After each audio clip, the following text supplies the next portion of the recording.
और अब सुनते हैं विधानसभा में आज हुई कार्रवाई की समीक्षा। लेखक हैं खबर मंच के ब्यूरो चीफ उदय कुमार नाथ शाह। विधानसभा में गुरुवार को 3 महत्वपूर्ण विधेयक पारित किए गए। द्वितीय पाली में विपक्ष के भारी हंगामे के बीच झारखंड राज्य कृषि उपज और पशुधन विपणन संवर्धन और सुविधा विधेयक 2022 पारित हो गया। इससे पहले कृषि मंत्री बादल पत्रलेख ने सदन के पटल पर विधेयक रखा। भाजपा के सभी विधायक विरोध करते हुए सदन से बाहर चले गए। विपक्ष की तरफ से अमर कुमार बाउरी, रामचंद्र चंद्रवंशी, अमित कुमार मंडल, लंबोदर महतो, विनोद कुमार सिंह, रणधीर सिंह और विरंची नारायण ने विधेयक पर संशोधन प्रस्ताव लाया और विधेयक को प्रवर समिति में भेजने की मांग की।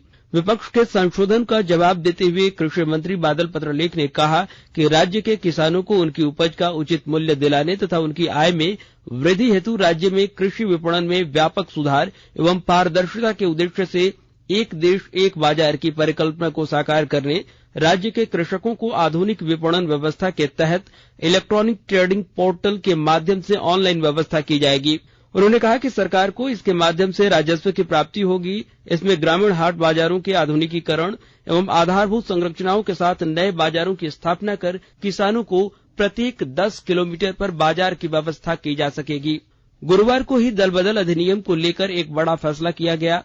सदन से झारखंड विधानसभा दल परिवर्तन पर सदस्यता से निर्भरता के नियम 2006 में संशोधन बिल पारित किया गया। इसके तहत अब कोई भी व्यक्ति नागरिक संविधान की 10वीं अनुसूची के तहत स्पीकर के न्यायाधिकरण में दल बदल की याचिका दायर कर सकता है। विधानसभा की विशेष समिति ने दल बदल मामले में स्पीकर के स्वतः संज्ञान की शक्ति को विलोपित करने की सिफारिश की थी। समिति की इस अनुशंसा के आधार पर झारखंड मुक्ति मोर्चा विधायक स्टीफन मरांडी ने इससे जुड़ा प्रस्ताव सभा पटल पर रखा था। इस पर सदस्यों से 14 मार्च तक आपत्ति मांगी गई थी।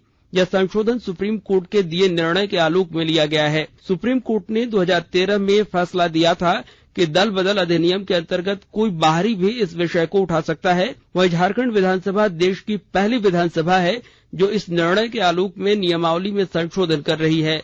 विपक्ष के भारी विरोध के बीच राज्य सरकार के पदों पर आरक्षण के आधार पर प्रोन्नत सरकारी सेवकों के परिणामी वरीयता विधेयक 2022 पास हो गया। 25 फरवरी 2022 को कैबिनेट ने आरक्षण के आधार पर सरकारी सेवकों की प्रोन्नति के लिए विधेयक 2022 को मंजूरी दी थी। इसके तहत अनुसूचित जाति व अनुसूचित जनजाति कोटे के सरकारी सेवक पदों में आरक्षण के नीति के अनुरूप प्रोन्नति पाने वाले परिणामी वरीयता के हकदार होंगे। विपक्ष के कई विधायकों ने विधेयक में संशोधन का प्रस्ताव लाया। विधायक रामचंद्र चंद्रवंशी ने कहा कि हड़बड़ी में विधेयक के पास होने से राज्यपाल वापस कर देते हैं।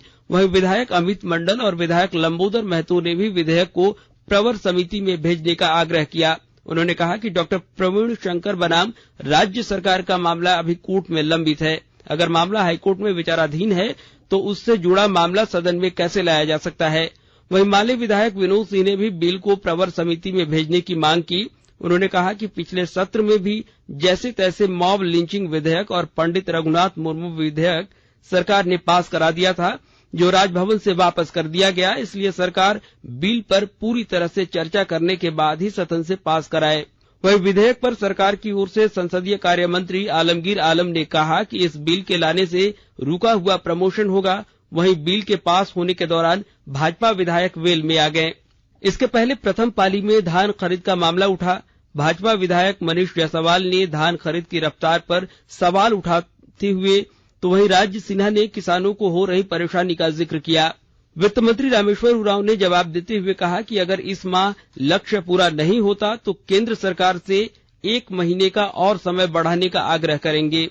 वहीं मनीष जायसवाल ने कहा कि धान खरीद की धीमी रफ्तार के साथ साथ किसानों को समय पर भुगतान भी नहीं हो रहा है।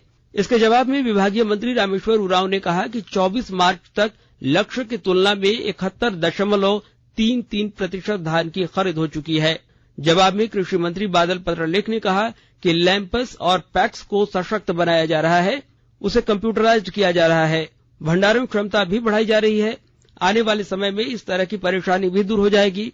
इसके बाद सरयू राय, लंबोदर महतो, राजेश कच्छप, ढुलू महतो व भारू प्रताप शाही ने अल्पसूचित प्रश्न के माध्यम से सरकार को घेरने का प्रयास किया।